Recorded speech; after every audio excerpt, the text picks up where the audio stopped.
I'm lying in Town's hospital, as I said,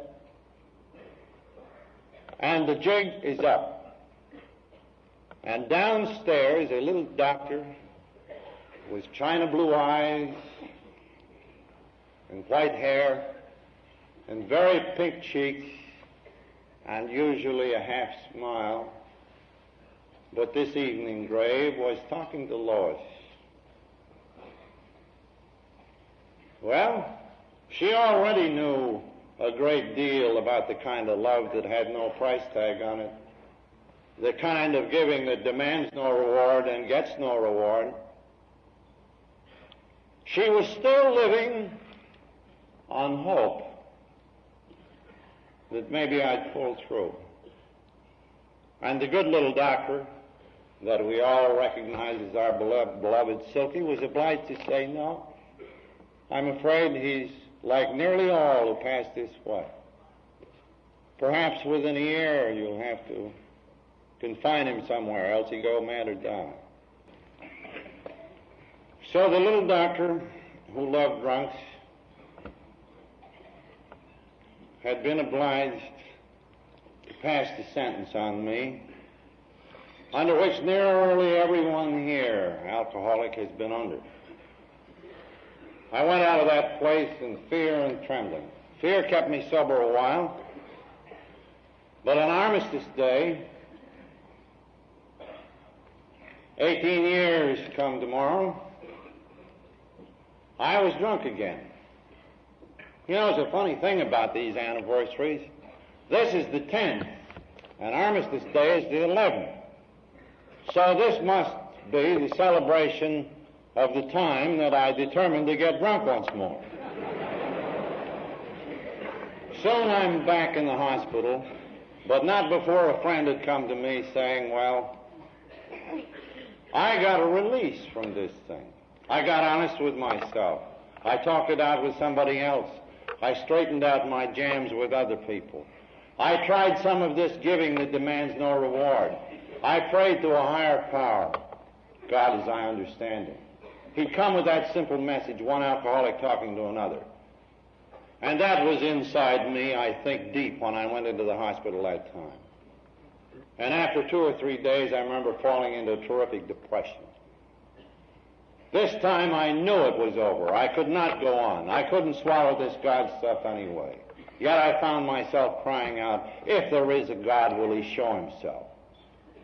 And then the place lit up, and I was in an ecstasy, and was released from this obsession, and have been ever since. Then comes the little doctor with the china blue eyes, and the half smile on his mouth, and I say, Doctor, am I crazy? He talks to me a while. He says, well, I'm a man of science. He said, I don't know what's happened to you, but I can see that something has. Whatever it is that you've got, you'd better hold on to it. Let's stop and think. Supposing the little doctor who loved drunks had been a coldly scientific gentleman and had tapped his head and said, my boy, you will feel better in a few days. We might not be sitting together here tonight. But no, he gave me hope. He gave me encouragement. I frantically start working with other alcoholics.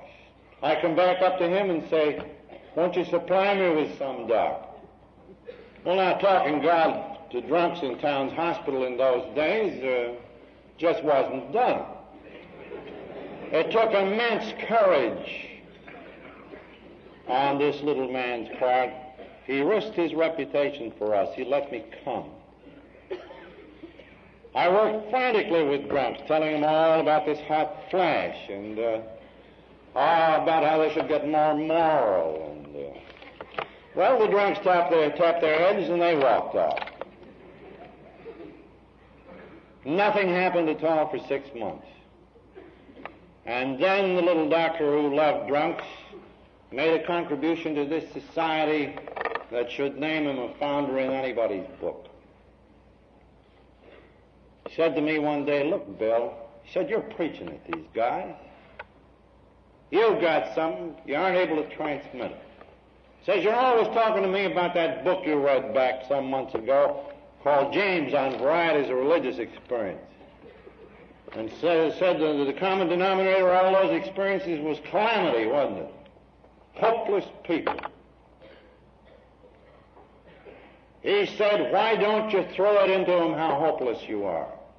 It doesn't do any good for me to tell them that. But supposing you, an alcoholic, tells them that, why don't you tell them that they've got an obsession of the mind that condemns them to go on drinking against their will, an allergy of the body that ensures they'll go mad or die if they do? Put that over your transmission belt and quit the preaching. Then maybe you'll puncture those egos so some of the stuff will run out and your stuff can get in there.